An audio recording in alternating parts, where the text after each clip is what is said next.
Technical civil में आपका स्वागत है।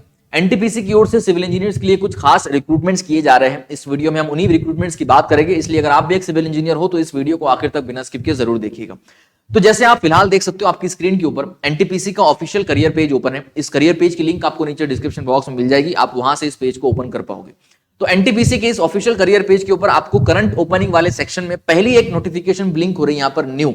इसमें लिखा हुआ है 15 जुलाई 2022 recruitment of experienced professional on fix term basis in the area of renewable energy. यानी रिन्यूएबल एनर्जी के एरिया में फिक्स टर्म बेसिस के ऊपर कुछ एक्सपीरियंस प्रोफेशनल्स को रिक्रूट किया जा रहा है। और आपको आगे कहा गया है कि ऑनलाइन एप्लीकेशन क्लोजेस ऑन 29/7/2022 यानी 29/7/2022 को इस एप्लीकेशन के ऑनलाइन रजिस्ट्रेशन को क्लोज कर दिया जाएगा। इस बात का आपको ध्यान रखना है, इसका नोट करना है। अब देखिए यहां पर आपको अगर इसके बारे में, इस रिक्रूटमेंट के बारे में या इनके अंदर जो पोस्ट है, जो वैकेंसीज है, उनके बारे में डिटेल जानना है कि कौन कौन सी पोस्ट है और उनके एलिजिबिलिटी रिक्वायरमेंट क्या क्या है, तो यहां पर डिटेल एडवर्टाइजमेंट पे क्लिक करना होगा। और अगर आपको अप्लाई करना है तो क्लिक हियर टू अप्लाई पे क्लिक करना होगा। तो क्योंकि अभी हमारे पास पूरी जानकारी नहीं है तो हम यहां पर डिटेल्ड एडवर्टाइजमेंट पे क्लिक करेंगे। उस पे के बाद क्लिक करते ही आपके सामने एक नया पीडीएफ ओपन हो जाएगा। इस पीडीएफ के अंदर आपको उन पोस्ट की सारी जानकारियां दे रखी है कि कौन कौन सी पोस्ट है, कितनी नंबर ऑफ पोस्ट है और उसके ऊपर एलिजिबिलिटी क्राइटेरिया क्या क्या है। यहां पर पहले आपको कहा गया है कि NTPC is looking for experienced professional for renewable energy area on fix term basis, जो कि 3 साल का रहेगा। यह आपको ध्यान रखना है, 3 साल के कॉन्ट्रैक्ट बेस के ऊपर आपको हायर किया जा रहा है।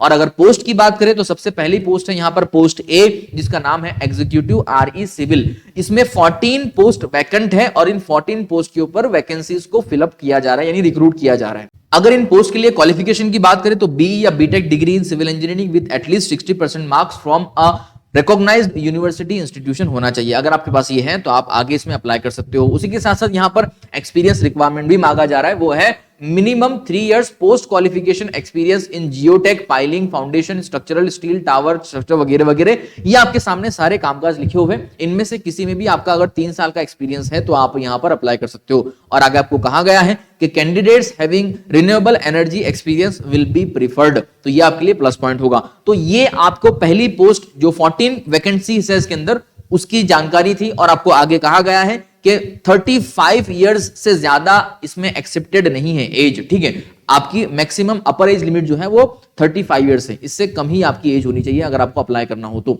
ओके, उसी तरह से दूसरी सिविल इंजीनियर्स की पोस्ट अगर देखें हम तो दूसरी पोस्ट में यहां पर इलेक्ट्रिकल की है, उसके बाद हाइड्रोजन की है, उसके बाद यहां पर business development, commercial, project management. अब ये प्रोजेक्ट मैनेजमेंट यानी ये एफ नंबर की जो सीट है या पोस्ट है, इसमें देखिए आप यहां पर आपको कहा गया है BE BTech degree in electrical, mechanical और सिविल। अगर आप सिविल से हो तो भी आप इस पोस्ट के लिए अप्लाई कर सकते हो। वैसे एक ही पोस्ट है, यहां पर जो क्वालिफिकेशन क्राइटेरिया ये आपको दे रखा है और एक्सपीरियंस क्राइटेरिया भी आपको दे रखा है। उसी के साथ साथ और भी कुछ यहां पर अगर आपको मिलती है सिविल के लिए पोस्ट तो आप यहां पर ढूंढ सकते हो। इस पूरी डिटेल नोटिफिकेशन को पढ़ के आप आराम से यहां पर जितनी भी पोस्ट है उन सभी की जानकारी हासिल कर सकते हो। अगली पोस्ट आप देख सकते हो यहां पर ये स्ट्रक्चर्स के लिए है। तो स्ट्रक्चर्स के लिए आपको कहा गया है कि ME MTech in degree in structural engineering. अगर आपके पास ये है तो आप यहां पर अप्लाई कर सकते हो। एक्सपीरियंस रिक्वायरमेंट भी आपको यहां पर बताया गया है, ठीक है। उसी के साथ साथ यहां पर एक और पोस्ट है सिविल के लिए, वो है executive RE civil PV layout. अब यहां पर भी आपको कहा गया कि B BTech degree in civil engineering. अगर आपके पास ये है और ये एक्सपीरियंस क्राइटेरिया आप फुलफिल करते हो तो आप यहां पर भी अप्लाई कर सकते हो। तो यहां पर तरह तरह की जो सिविल इंजीनियर्स के लिए पोस्ट थी, जो वैकेंसीज थी, उनके बारे में हमने जानकारी ले ली। बाकी वैकेंसीज बाकी डिफरेंट डिसिप्लिन से है तो उनके बारे में ज्यादा यहां पर डिस्कस नहीं करेंगे, ठीक है। अब आइए बात कर लेते हैं रेम्यूनरेशन, यानी जो मंथली आपको सैलरी दी जाएगी इनकी तरफ से वो कितनी होगी। तो सैलरी की अगर बात करें, यानी यहां पर remuneration for all post except C, यानी सी में जो पोस्ट थी, सी नंबर की जो पोस्ट थी, उसके अलावा जो यहां पर जितनी भी पोस्ट है उनके लिए मंथली आपको 90,000 पे किया जाएगा सैलरी के तौर पर, ठीक है, रेम्यूनरेशन के तौर पर। और जो सी पोस्ट है उसके लिए खास यहां पर 1,25,000 सैलरी दी जाएगी। तो ये डिफरेंस आप देख लीजिएगा, ठीक है, अच्छी तरह समझ लीजिएगा इसको। उसी के साथ साथ यहां पर आपको रिजर्वेशंस की अगर बात की जाए तो सिविल की बात अगर करें, पहली पोस्ट थी, ठीक है, उसमें 14 नंबर ऑफ वैकेंसीज है, उसमें अनरिजर्व्ड 8 है और बाकी रिजर्व्ड है एससी एसटी ईडब्ल्यूएस ओबीसी वगैरह के लिए। उसी के साथ साथ यहां पर हम देख सकते हैं कि प्रोजेक्ट मैनेजर के लिए एक सीट थी, वो अनरिजर्व्ड है। उसी के साथ यहां पर आप देख सकते हो स्ट्रक्चर के लिए भी एक सीट थी, वो भी अनरिजर्व्ड है।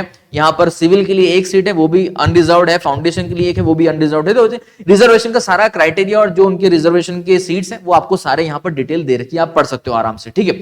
उसी के साथ कुछ और भी इंपॉर्टेंट इंस्ट्रक्शंस या जनरल कंडीशंस आपको यहाँ पर दे रखी है। मैं चाहूंगा कि आप वन बाय वन इन सभी चीजों को पढ़ लीजिएगा इस पीडीएफ को डाउनलोड करके। उसके बाद यहाँ पर देखेंगे कि अप्लाई आपको कैसे करना है। तो देखिए एप्लीकेशन के लिए पहले तो आपको इनकी एप्लीकेशन फीस देनी होगी। अगर आप एक कैंडिडेट हो जो जनरल ईडब्ल्यूएस या ओबीसी कैटेगरी से बिलोंग करते हो और एक मेल कैंडिडेट हो तो आपको 300 रुपए नॉन रिफंडेबल फीस यहां पर जमा करवानी पड़ेगी at the end of the submission of this application. और अगर आप एक एससी एसटी या पीडब्ल्यूबीडी या फीमेल कैंडिडेट हो तो आपको यहां पर फीस देने की कोई आवश्यकता नहीं है। अब आपको अप्लाई करना कैसे है, तो आपको शुरुआत में बताया था मैंने कि अप्लाई करने के लिए ये उनका करियर पेज है, यहां पर क्लिक हियर टू अप्लाई लिखा हुआ है, आपको इस पर क्लिक करना है और इस पे क्लिक करने के बाद आपके सामने एक नोटिस बोर्ड ओपन होता है। यहां पर आपको बताया गया है recruitment of experience professional on fixed term basis, तो आपको इस पे क्लिक करना है, यहां पर अप्लाई पे क्लिक करना है।